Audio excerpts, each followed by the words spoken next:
Good evening.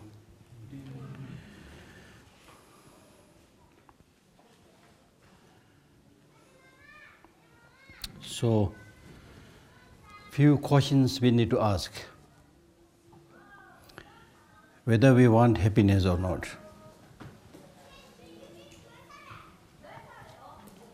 Interestingly, we always find everybody saying, yes, I want happiness. The second question is, for how many days you want happiness? I ask this question everywhere. Then people laugh. They are laughing because they are saying, Geshe Lhakdor, when it comes to happiness, it's not just for few days, but as long as possible, as much as possible. So this is not something we learn from Buddhism. This is not something taught to us by our parents. It's the way we are born. Our inborn wish to have long-lasting peace and happiness. So this you need to realize, that my nature is such that I want long-lasting happiness and peace. Right? And generally speaking, this is a very good news. Because your wanting happiness, long-lasting happiness and peace, as an inborn quality, shows that you are capable of achieving it. There are many things that nature has hidden in us. Normally we don't pay attention, but if you pay a little bit of attention, then you will realize that this inborn quality, wanting long-lasting happiness and peace, actually is telling you that you have the capacity to get that long-lasting happiness and peace. So that's good news. One, you want long-lasting happiness and peace. Second, it is possible. Our nature says it actually. But still you have to think, okay, I want long-lasting peace and happiness. Is it possible? You need to ask. Many, according to some of the modern scientists, they say long-lasting happiness may be impossible. Because they say when you talk about happiness, it is an adaptable experience. Adaptable experience. Which means, for example, today if you buy a brand new sofa, which you never had and which you wanted to have, and you got it, you feel very comfortable.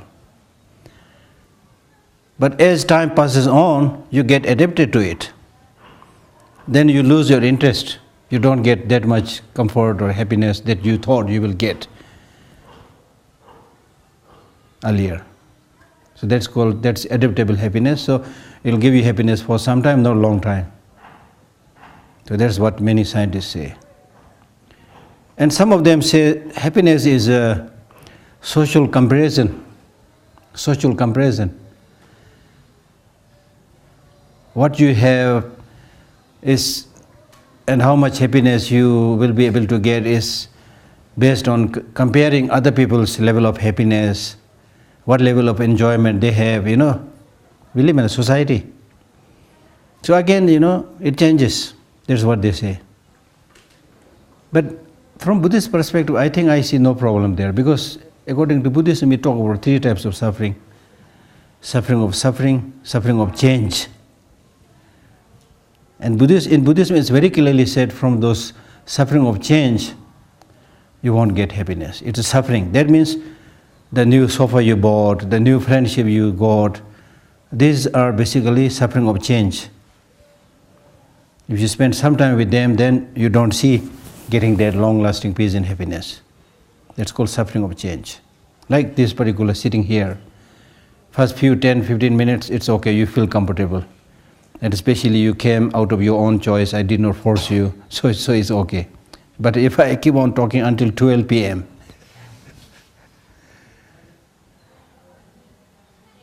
many of you will leave after maximum an hour and a half. I think number of people will start leaving.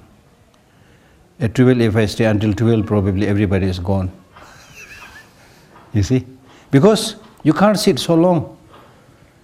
It changes into suffering. The initial experience of happiness changes into suffering. So that clearly shows that many of the areas and things from where we think we'll get happiness is actually gradually leads to suffering.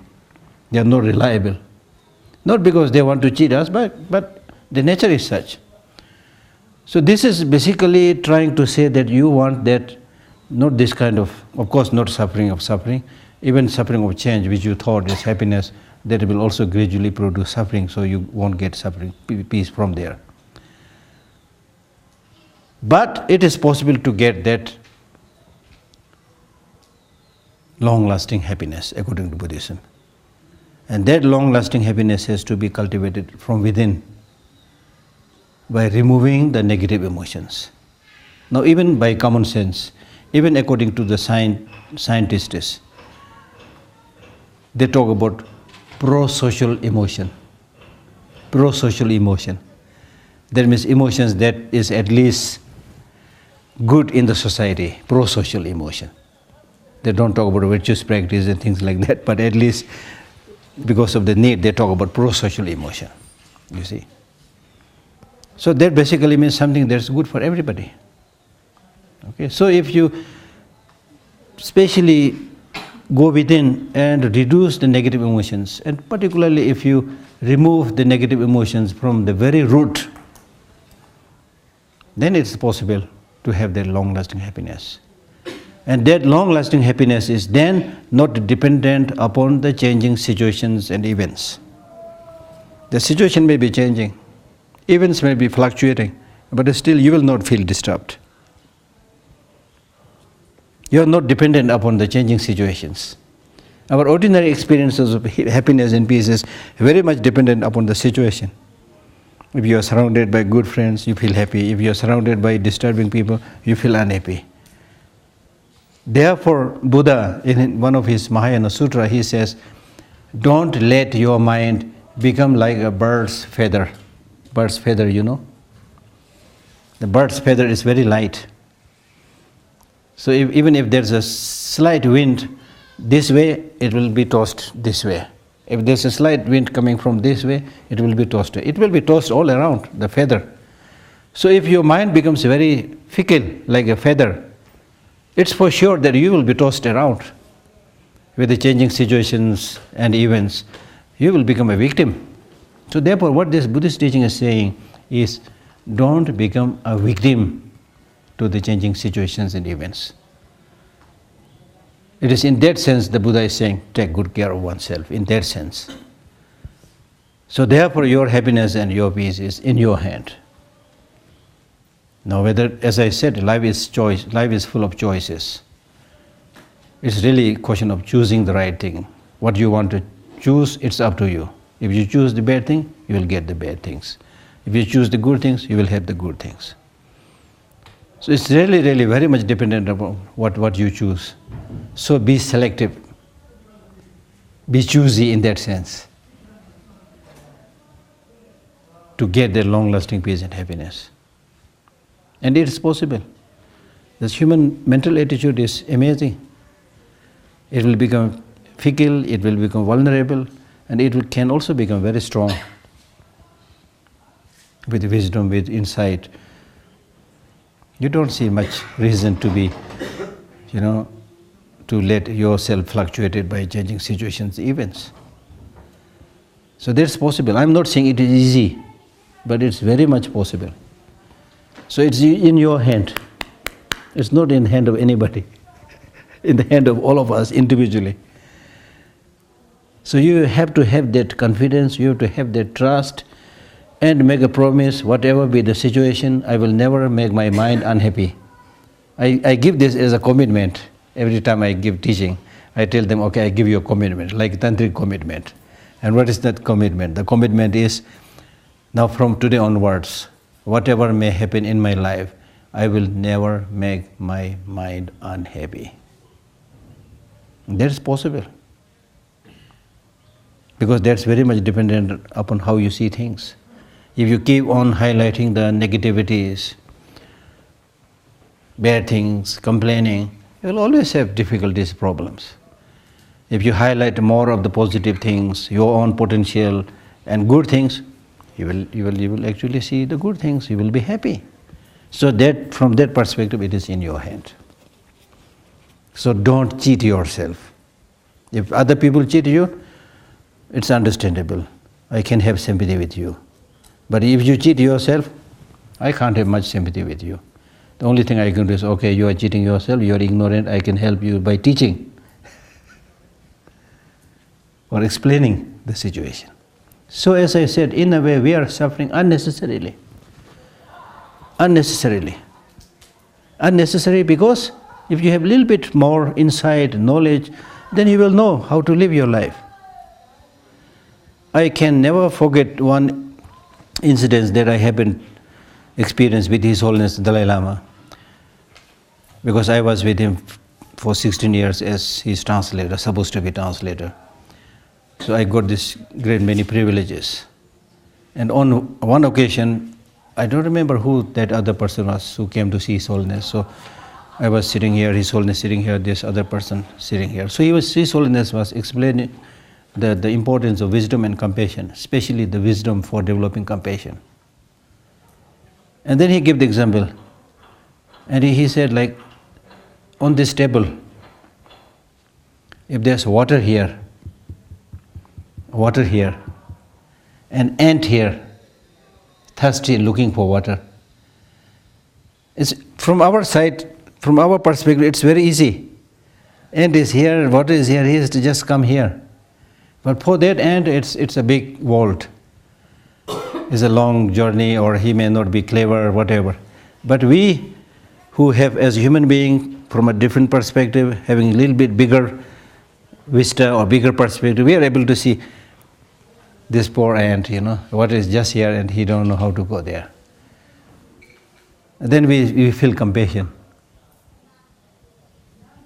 So like that, when you have the wisdom, have the knowledge of the bigger picture, then when you see people committing stupid things, you feel compassion, like the small kids, you feel compassion for them. If they are confused with very small things, they cry over very small things, then you don't develop anger or hatred to your kids, but you develop love, affection, by saying that, oh, these kids, they are so innocent, they do all these stupid things, you have more love. So similarly, from a Buddha or Bodhisattva's viewpoint, we are those small kids, doing very small superficial things and completely lost into it, not getting the bigger picture, you see. So that bigger picture can be seen by developing the wisdom which sees the universal truth. You call it emptiness, you call it impermanence, you call it suffering. There are so many levels of truth. By whose seeing, you know how to liberate yourself. So that's why we are reading this text. Okay, so I don't want to get digressed. Let us try to finish the text.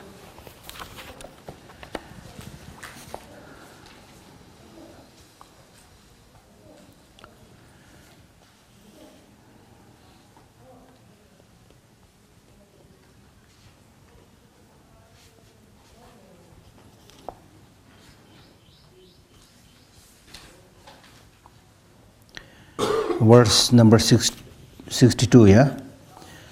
Buddha's greatness can be merely explained through the possession of the 10 powers.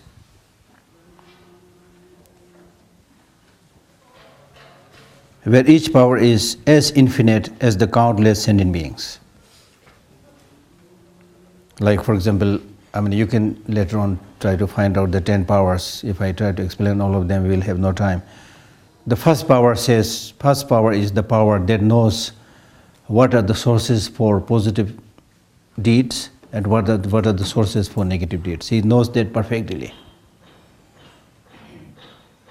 Similarly, the Buddha also has the power to know the minds of each and every individual sentient beings.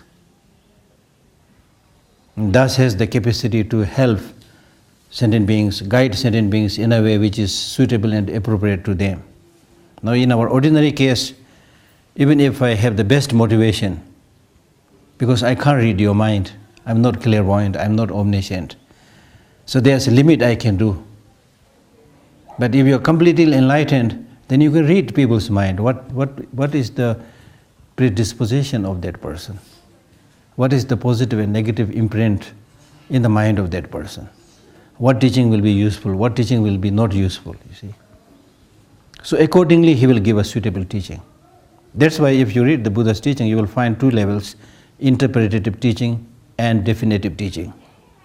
He did not give all the ultimate teaching to everybody, because many will not be able to understand. So he gave one level of teaching which is called interpretative.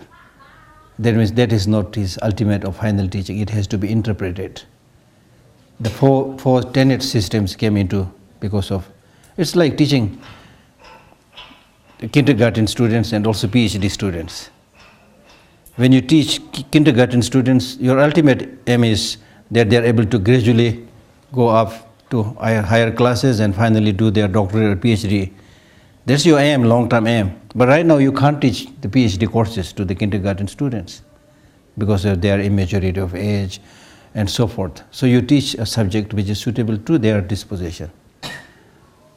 Likewise to different levels of classes. So similarly, the Buddha also, judging the disposition, capacity of different people, he gives different levels of teachings, which are categorized as interpretative teaching, and then those who are able to understand much better than the definitive teaching. The purpose of the interpretative teaching is to lead to the final, ultimate or definitive teaching. So these are some of his powers. Buddha's greatness can be merely explained through the possession of the 10 powers, where each of the power is as infinite as the countless sentient beings.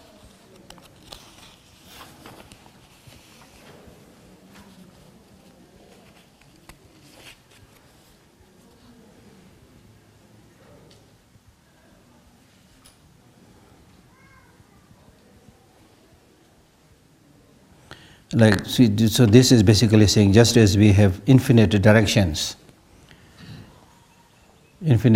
but they can be included in the 10 directions. In terms of direction, there are infinite directions, but we can, for our understanding, it can be included in the 10 directions. So similarly, Buddha has infinite, countless powers and qualities, but they can be included in the 10 powers. That's the meaning. This infinitude of the Buddha can be explained in ways similar to space, earth, water, fire, and wind of all directions.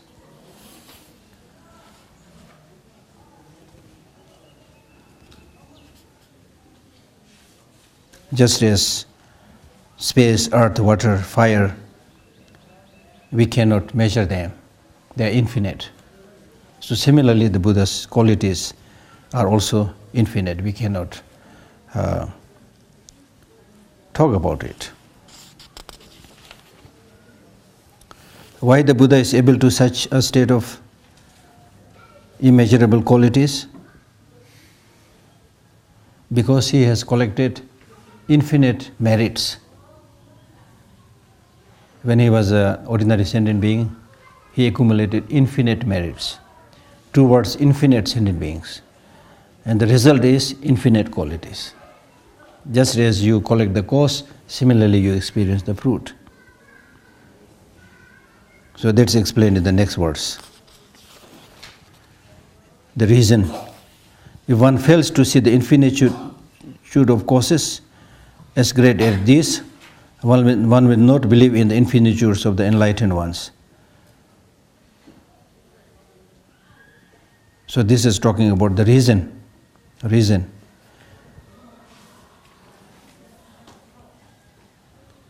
reason is, he is saying, if one fails to see the infinitude of the causes, that means if you fail to understand that Buddha has accumulated infinite causes, then you will also be not able to understand why Buddha has infinite qualities. The Buddha has infinite qualities. In other words, it is saying that the Buddha has immeasurable infinite qualities because he has collected infinite positive qualities. Like if you plant just one seed, then there will be just one tree or one plant. If you plant many seeds, there will be many plants, many trees. So that's just the reason. And then next he explains the process of collecting those immeasurable merits. Hence, in front of an image, a stupa, or the likes, recite these 20 stanzas 3 times each day. Now he's giving the instruction to us that you should recite the 20 verses after this verse for collecting the infinite qualities. If you also want to get enlightened, if you want to become Buddha with that immeasurable infinite qualities, then recite these 20 verses as much as possible and in fact practice them, meditate on them. So number one, the first one is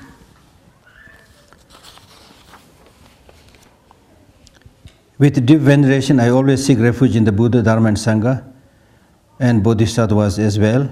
To these objects of worship I humbly prostrate. So this is basically talking about the 7-limb branch practice. 7-limb branch practice, where you take refuge to Buddha, Dharma and Sangha and also pay homage to the Bodhisattvas. So the 7-limb practice starts from this verse, not just this verse. So this is the first verse out of the 20 verses that he is asking us to remember and to practice. So when you take refuge not only to Buddha, Dharma and Sangha, but also to the Bodhisattvas. In other words, you pay respect to everything or everybody that is worthy of paying homage. That's what this verse is saying. Refraining from non-virtuous actions, I shall thoroughly uphold all virtues. I shall deeply rejoice for all the merits the embodied beings may well possess. Refraining from non-virtuous actions, I shall thoroughly uphold all merits or virtues.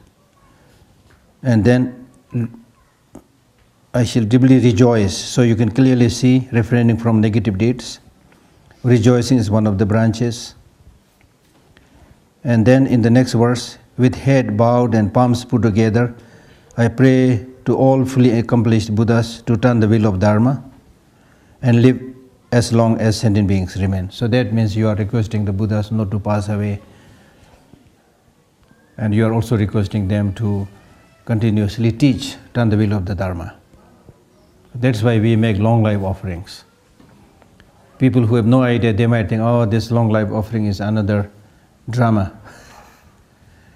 There are people who come and request for a long life of a Lama, then Lama also says, okay, I will live long, kind of. So this is like cheating each other. People who have no idea. But the main idea is like even in ordinary case, let us take the example of a family where the husband and wife and the kids, they live very harmoniously, they love each other. Okay? The husband remembers the wife remembers the husband, the parents love the kids, Then even if they go out for work in the day, as soon as they finish the work, they immediately run coming to the home. Because they have love, they want to live with the family. The family is also looking for them. It's just like praying for long life. The husband and wife also immediately come because they want to see the wife, husband, kids and things like that. So because of this harmony, they live longer. It's really like that. So similarly, if as an expression that we love the teacher, we want him live long, we make this gesture of making long life, then the Lama also realizes, yes, I'm useful, I'm benefiting them, I'm making many people happy. So he also feels happy. And that happiness contributes towards the prolongment of life. So it's not a drama, it's not a show, okay? And then especially in the case of great teachers, we need to request them to give teaching, especially for the good teachers, like His Holiness. Therefore many people you see request him to give the teaching. The good teachers will normally come out making an advertisement or coming out saying, I'm giving teaching, please come. No, the bad teachers will normally come out. There is an amazing course, enlightenment in 7 days. This is what we see in the West now, everywhere. I mean, I'm sorry to say, use the bad word. I mean, the motivation may not be bad in every cases, but there is a likelihood. The good teachers, they want to just do their practice and hide, you see. So for those you need to request them to give teaching. Otherwise, he will not come around, advertising. Okay, so that's why it's important to request teachers to give the teaching, because especially in the case of highly learned good teachers, if we are unable to receive those teachings now, a time will come when we will have no realized teachers left to explain many of these teachings, which is a tragedy, you see. With head bowed and palms put together, I pray to all fully accomplished Buddhas to turn the wheel of Dharma and live for as long as sentient beings remain. So there's not much to explain. With merits accumulated through such acts or any actions I may or may not have done, I may or may not have done, may is okay. May not have done means it's basically saying the actions, the positive actions that I have done and will do in the future. That's the meaning. Otherwise, when you have done nothing, what is there to dedicate? So it means the positive actions that I have done and may not have done right now, but which I will do in the future. That's the meaning. May all sentient beings fully attain the unsurpassed mind of enlightenment.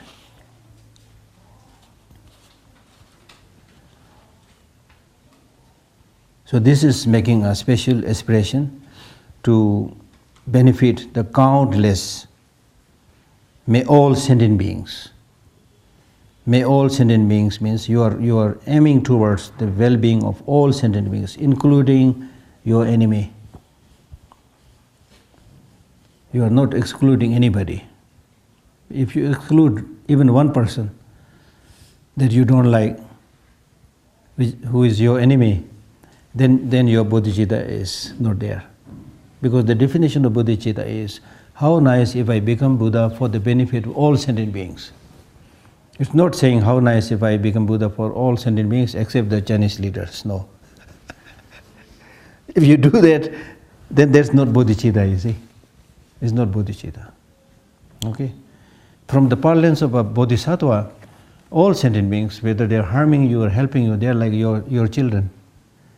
Even in the case of mother, it is not necessary that all the children are well behaved. Some may be very naughty, you see. Some may be very good, but the mother shows love to all of them. So similarly, from a bigger picture, bigger perspective, you see the mistakes committed by everybody, including your relatives and friends, enemies. You are able to see clearly, yes, they are committing mistakes not because they like, but because of negative emotions. Negative emotions. When you are influenced by negative emotion, you even go to the extent of committing suicide. So it's not wonder that people are harming you. They even commit suicide. They even kill themselves under the influence of negative emotions. So when you develop that larger perspective, then you are able to develop that sense of compassion, love, universal sense of responsibility to everybody. So now you can see the importance of bodhicitta. There is no mind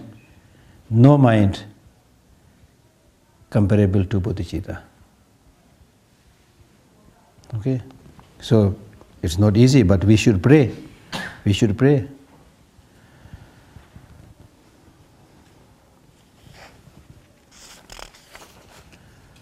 Having acquired immaculate senses and overcome the states without leisure, may all beings enjoy freedom of actions and take delight in excellent livelihood.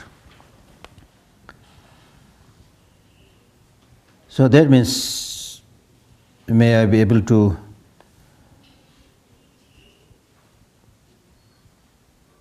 achieve a life having acquired immaculate senses.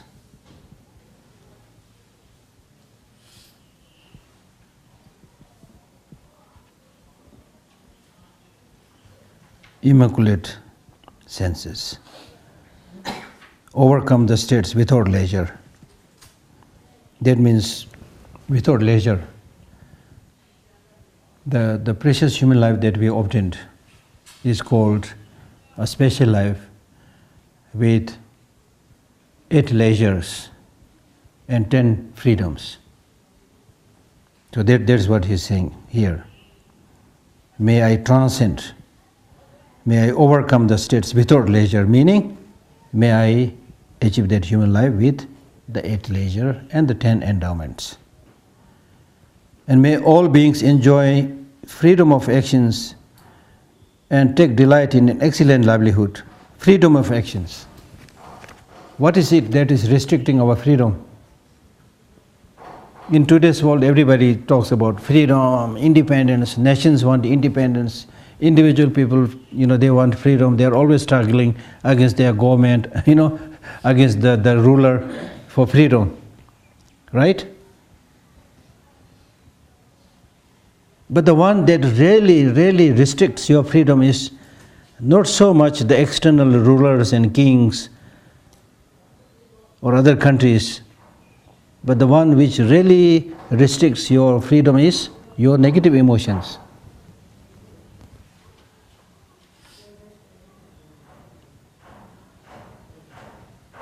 So therefore we need these teachings are so beautiful. Because it's basically saying there are many things you can do without depending on others. And if you want to remain dependent upon others, if you want to become independent, if you want to get freedom, you get freedom from the dictatorship and operation of the negative emotions. Then nobody can oppress you. I mean, it's amazing. It's something that we don't do, but if we are able to do, freedom is yours, independence is yours. Look at Milarepa. He was not concerned about which nationality he belonged to, which country he belonged to, what is happening there, here. He had enjoyed complete freedom. Look at the birds even. They enjoy much more freedom than us, in a way. Like in human beings, on the one hand we talk about freedom, then on the other hand there are so many restrictions, Even in a democratic country, right and duty are 2 sides of the same coin. You need to get right, you need to get certain duties also done, performed, you see. So there is kind of restriction. But if you remove these negative emotions from within, you will be able to get unrestricted freedom. Because nobody can control your mind. Nobody can control your mind. There are cases of some Tibetans who imprisoned in Chinese prison for 17, 16 years. And there are cases of practitioners who came out after 16, 17 years of imprisonment. They came out by saying, I was able to do my best practice when I was in the Chinese prison. Imagine. 16, 17 years, not 16, 17 days, 16, 17 years. Because they can physically lock you in, imprison you. But mind, nobody can control what you are thinking, what's happening. You may be visualizing Buddha, Bodhicitta, all the good things. Nobody can take that away from you. So therefore, these inner qualities, these inner treasures, if you pick up a habit of cultivating these inner qualities, wherever you go, they are there with you. Nobody can steal that from you. The external material accumulations, even if, first of all, you have to work so hard to get them, then even after you get it, there is risk of being robbed away, stolen by, getting moldy,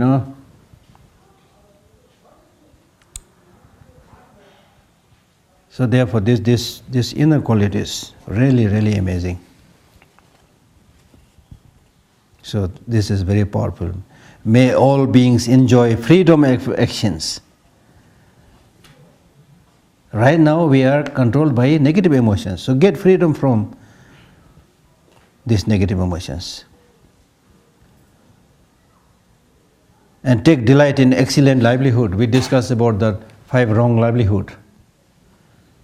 And all the fightings, conflicts, disagreements that we see in the society is because of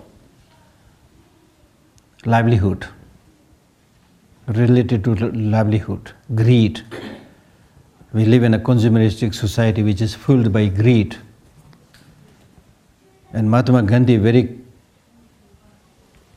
correctly said that there is enough for everybody's need, but not enough for everybody's greed. The earth has enough to sustain us. It really has enough to sustain us. But because of our own greed, we are destroying the planet. You see? And it looks like we are going to leave nothing for the future generation. Get everything right now, excavate the gold mine, the silver mine. Like when Tibet was free. Of course, these days people might say, because of illiteracy, Tibetans are stupid, barbaric, as the Chinese said. But actually, in accordance with the Buddhist teaching, Tibetans, when Tibet was free, they hardly exploited the natural resources. Water was pure as it is. Minerals were there as it is. My father used to tell me that in a place, now the name I don't remember, he was able to see gold all around.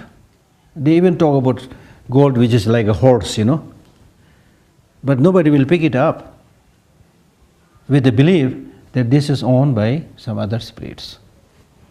If we take them away without proper permission or things like that, without knowledge, then they will harm us. Now, for many people, they will seem this is stupid, ludicrous. No, it is not. It's not. Because in those days, in Tibet, water means drinkable. You don't have to ask the question which one is drinkable, which one is not drinkable. Water means drinkable from everywhere. Even I remember. So pure. Now today, I asked this question even in a 5-star hotel in America, and asked the question that whether I can drink right from the tap in the 5-star hotel.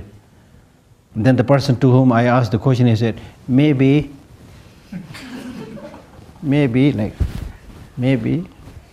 not so sure. See, that's the situation. And now everybody has to buy this bottled water. Buying water. You buy bottled water or whatever, but we have started buying water.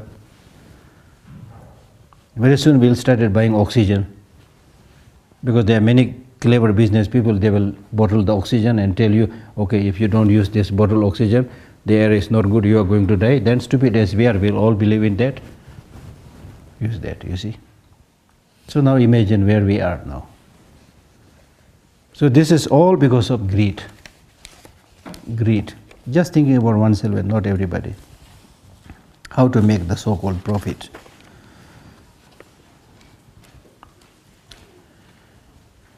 May all embodied beings possess precious jewels and have innumerable resources that do not exhaust in this world. So the prayer is that may all sentient beings, they should have all the, whether you call it money or whether you call it money or precious jewel, may all sentient beings have those things which they want and have innumerable resources,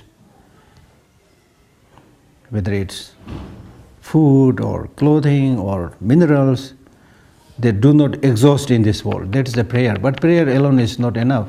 We have to live our life in such a way that the resources remain intact. But we are exploiting the resource to such an extent that nothing will be left.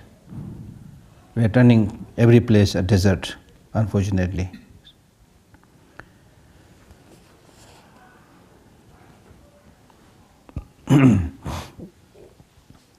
May all women at all time become men par excellence. May all embodied beings possess intelligent and divine legs. So now this can be good translation or wrong translation also. May all women at all times. Similar lines come in Bodhicharya Avatara also, here also. One reason, if you translate as women, may all women become men, basically. Not just ordinary men, but men par excellence. Excellent man. If you translate in this way, if you take this as the original correct version, then it is said not because they looks down upon women, but because these were taught to the monks For the monks, celibacy is important, and women is the attraction. So therefore, like this. But interestingly, the commentary that I read, the commentary by Mipham Hinye, he is not using this word, men. May all women at all become.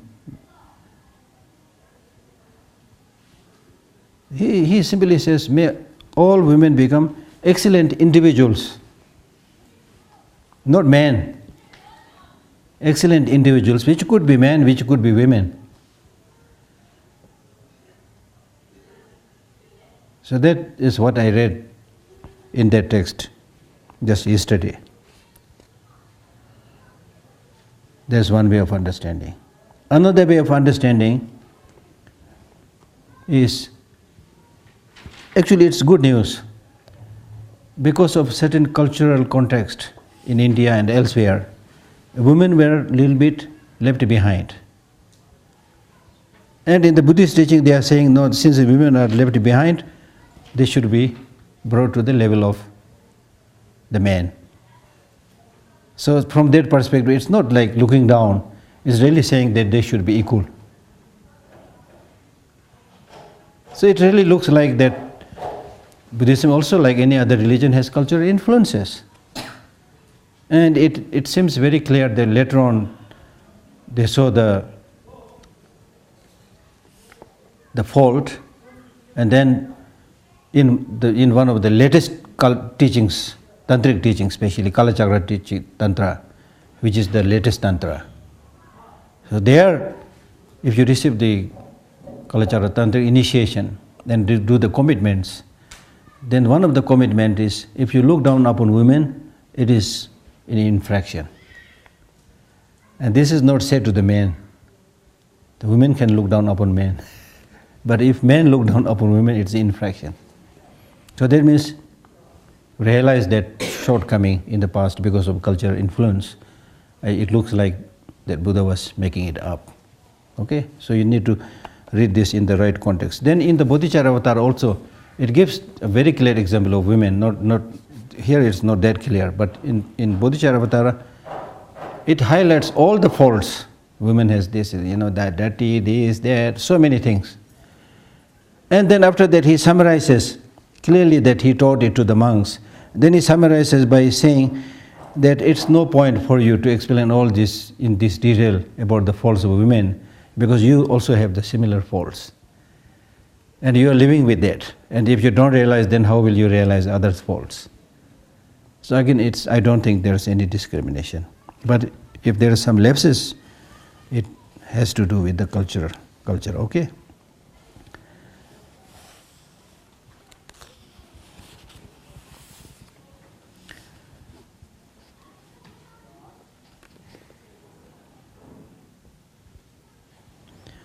May all embodied beings possess intelligence. Intelligence here means wisdom.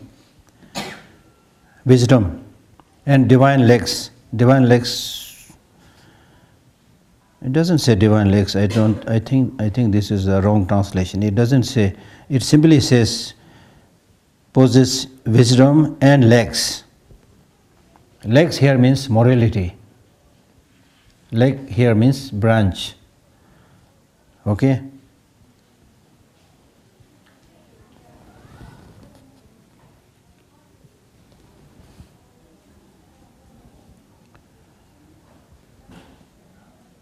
May all beings possess good complexion.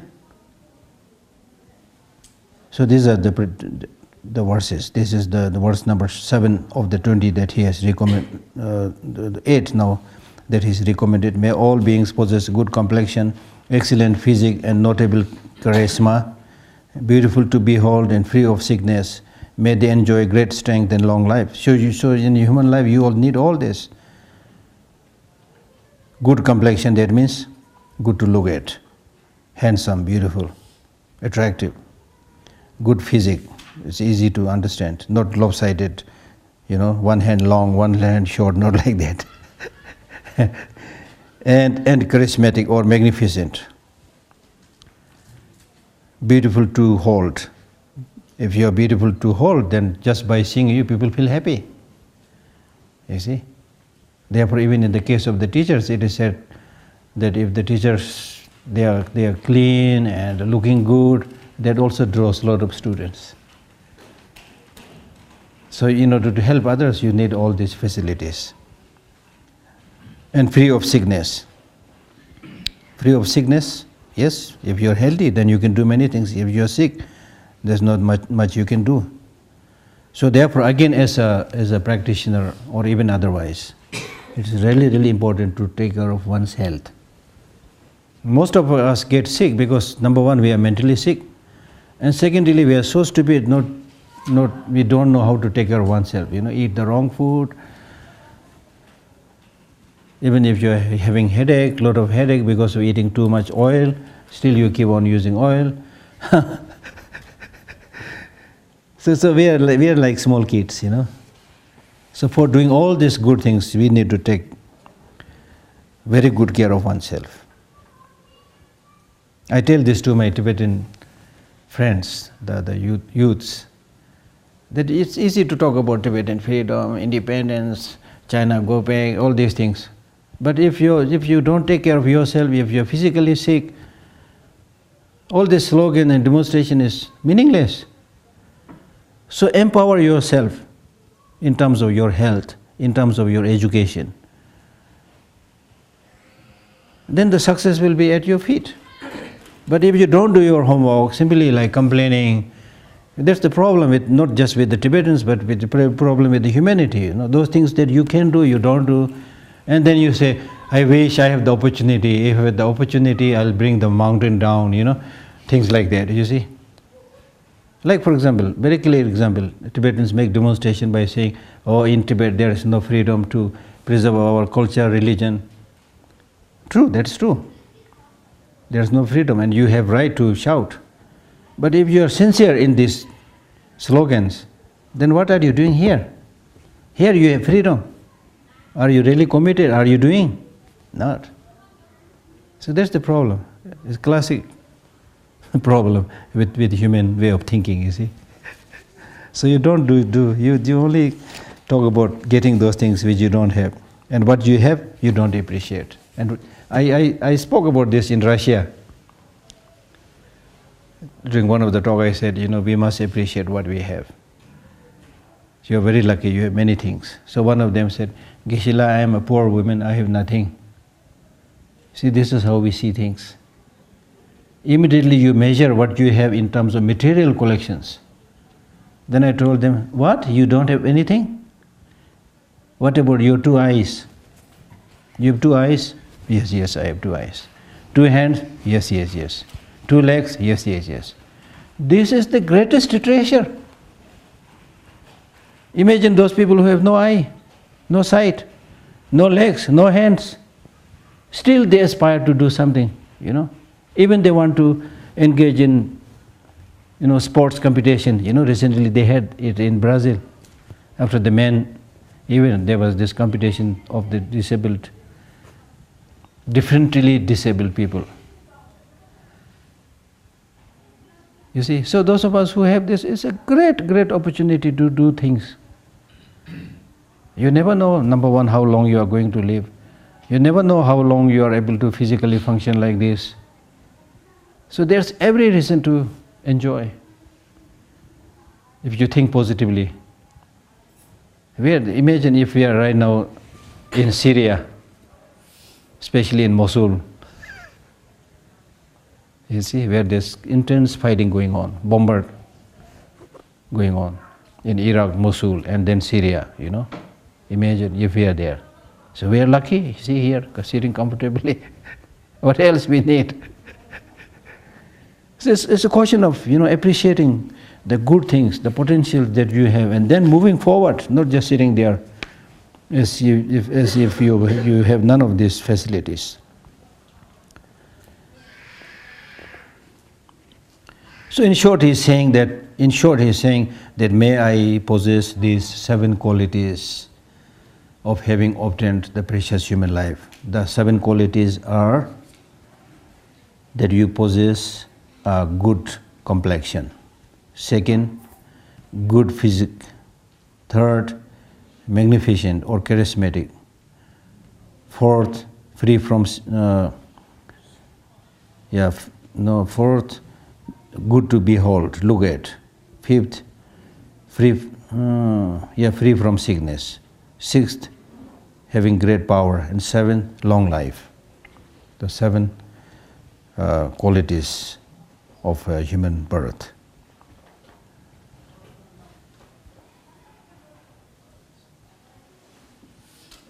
Then the 9th prayer is, may all becoming skilled in the methods.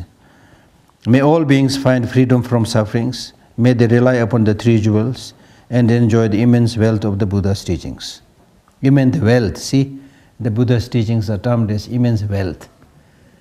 As I explained earlier, these are the wealths that no robbers can rob and no thieves can steal.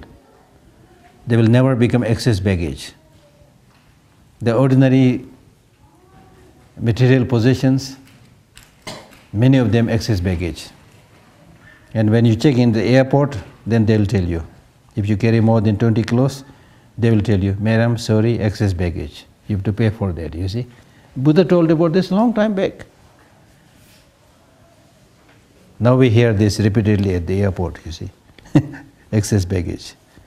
So many of these unnecessary collections, even while you are alive, they are excess baggage. Of course, when you die, they are completely excess baggage. You can't take even a needle with you. Okay? May becoming skilled in the methods, may all beings find freedom from suffering, and may they rely upon the 3 jewels. That means in order to get freedom from suffering, the best way is to take refuge in the 3 jewels. And the result of taking refuge in the 3 jewels is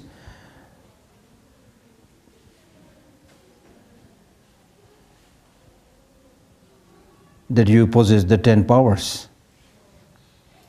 as we have already discussed, and enjoy the immense wealth, that is the 10 powers of the Buddha's teachings.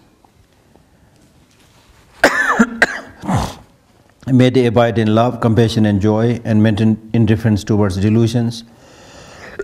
These are called the 4 immeasurable qualities. Immeasurable love, immeasurable compassion, immeasurable joy, and immeasurable equanimity. May they be adorned by generosity, discipline, patience, effort, concentration, wisdom, the 6 perfections, as we already studied.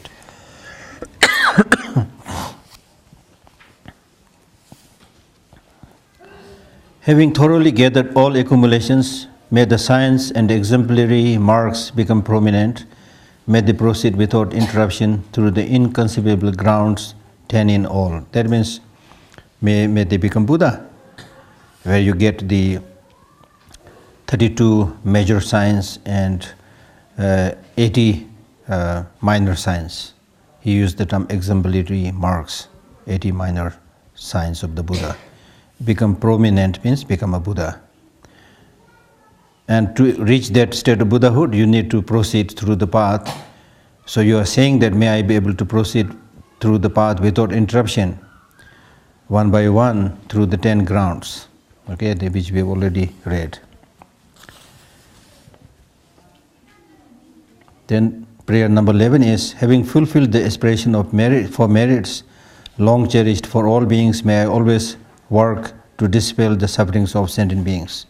So that means the reason that you wanted to become a Buddha is not so that you can, once become Buddha, you relax. The purpose is to benefit countless sentient beings.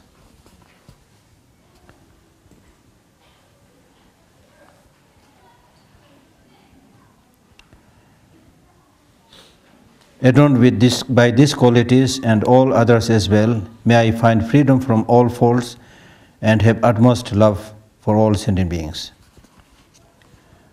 So may I have all the qualities which we have already discussed, and similarly many other qualities which are explained in other teachings of the Buddha.